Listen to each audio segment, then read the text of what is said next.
Hiya there, welcome to my bedtime reviews, where because I can't sleep, I tend to review all sort of things, things like my children, my wife. No, I didn't say wife, I said, my rice. No, well, I do like my rice. I like American rice, Chinese rice. I mean, why would I want to review my wife? You're amazing the way you are.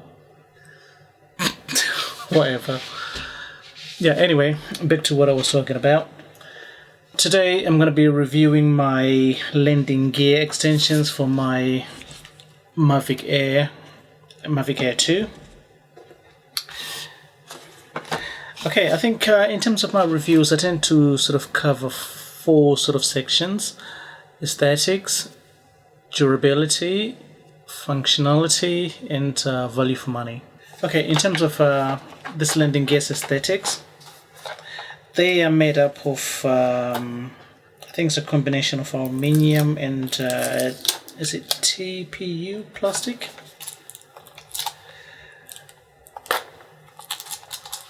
In terms of how they look, they are meant to look like the drone itself, which is, in my opinion, pleasing to the eye, because the Mavic Air 2 drone, in terms of how it's designed, the aesthetics, is just awesome. I think DJI really went to town when designing this drone. There is nothing really I can sort of fault on this drone in terms of its design.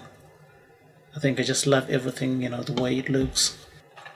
These legs, yeah, I think they sort of just follow on the way the drone itself looks. They sort of match everything, the colorings, including the blacks here as well. They match the propellers and the gimbal.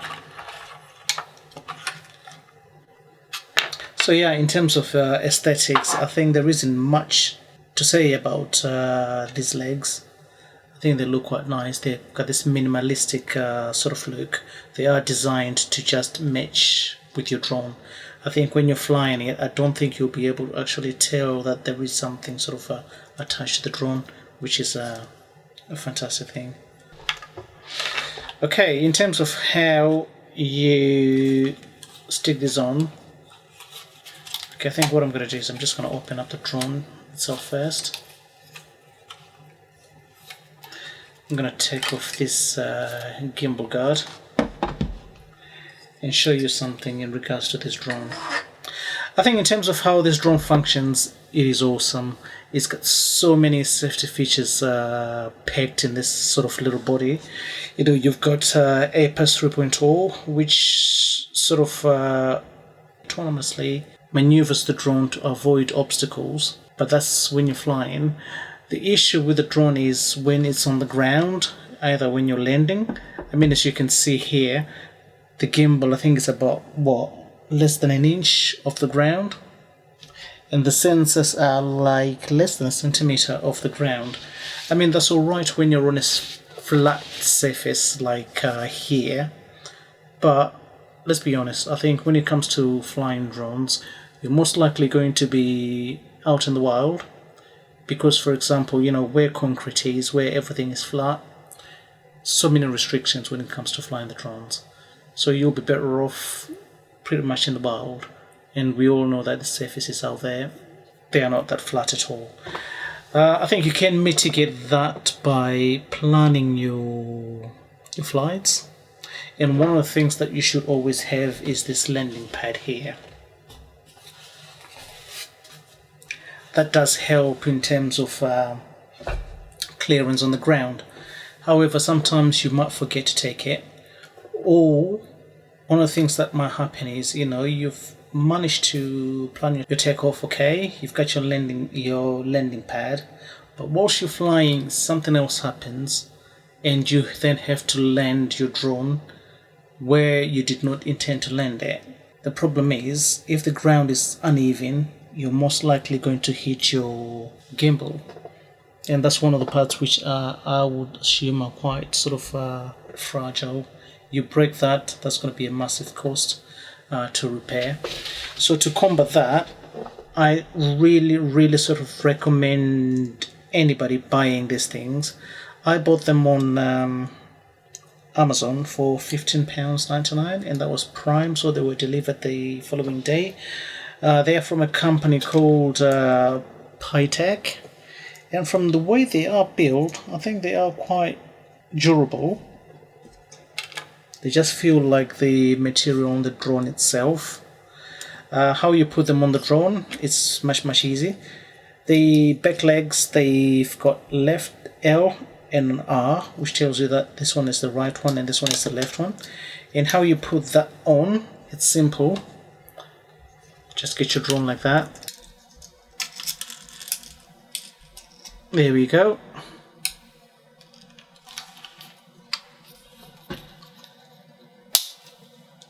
That's it. This one, same goes for this one as well. That's in. And for these ones here, I think this one's it doesn't matter where you put them from the looks of it.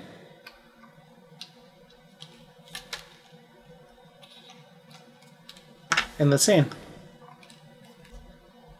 I strongly advise that you be careful when you're pushing them in, because you don't want to break your wings here. And then that's it. Look at that. In terms of raising the drone, I think they raised the drone up to about 3.5 centimeters off the ground. In my opinion, I think that's enough to clear your drone for most obstacles when you come into landing on sort of uneven surfaces. To demonstrate that, actually, what I'm going to do is I will take this tray here, and I would say maybe this is an uneven surface, and if you put your drone there, look at that, it's way off the ground, isn't it? It's got massive clearance. However, when you do take these off, which are easier to take off by the way, and you are supposed to take them off before you pack your drone away.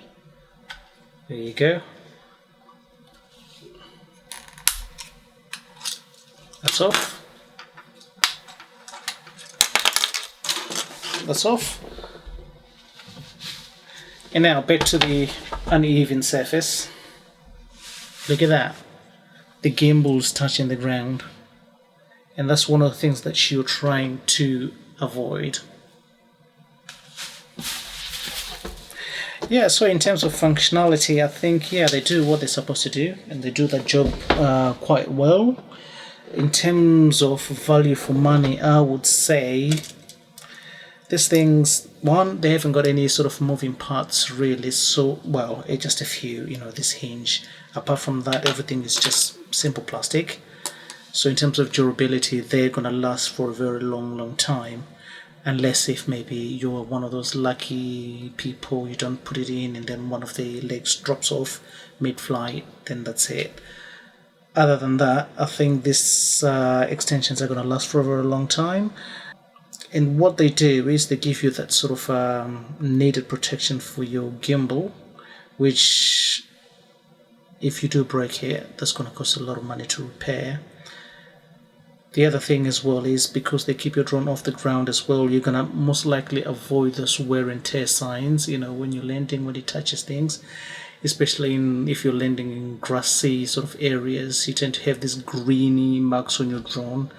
With these ones here, that's going to be minimized, which then helps with your resale value in the event that you intend to resell your drone.